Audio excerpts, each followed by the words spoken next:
Hey, Rasmus Svaneborg from the Danish news agency. Yes, hi.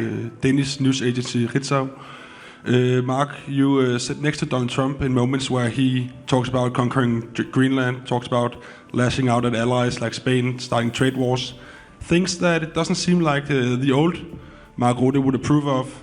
Does this have any effect on your self-respect when you sit next to him like that and say nothing?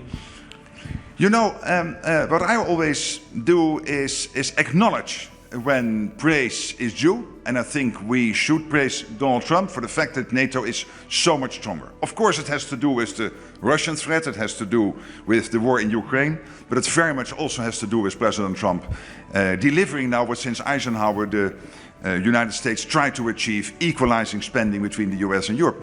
And it makes Europe stronger. It makes Europe more relevant for the United States as a partner. So that is the transformative character of this summit, of what happened in The Hague, the implementation since The Hague, this summit as a point in time where we take stock. And I think that is extremely important. And when it comes to Greenland, I already explained. We had the meeting in Davos. And I said, I agree with you when it comes to Russia, when it comes to China, gaining access to the High North. But let's do this together. We have NATO for this. Let's work together on this. This is exactly what we are doing. Okay, we have very little time and still lots and lots of questions. So the woman who's standing here. Thank you very much. Thank you, Secretary General. Yes, hi. Mel Akan from the Epoch Times, New York-based media outlet. I have a question on Russia. Russia is facing energy crisis, fuel shortages. Entire country is facing gasoline shortages. How do you see this impacting the war in Ukraine? And do you ask or do you expect President Trump to impose more sanctions on Russia? Well, clearly, Ukraine is very successful in hitting the energy infrastructure in Russia.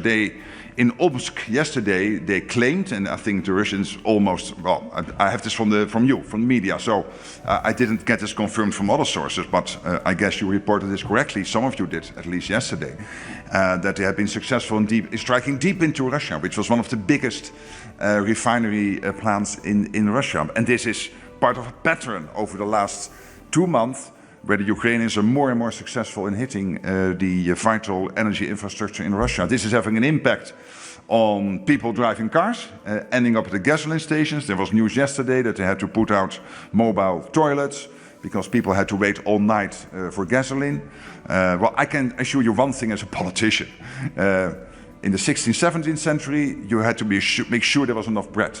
In the 21st century, you have to make sure there's enough gasoline. Your voters don't like it if they cannot fill up their cars. And of course, this is having an impact on the Russian economy. At the same time, you have a Russian president which is willing to sacrifice up to 35,000 of his own young men in this crazy war against Ukraine, totally unprovoked.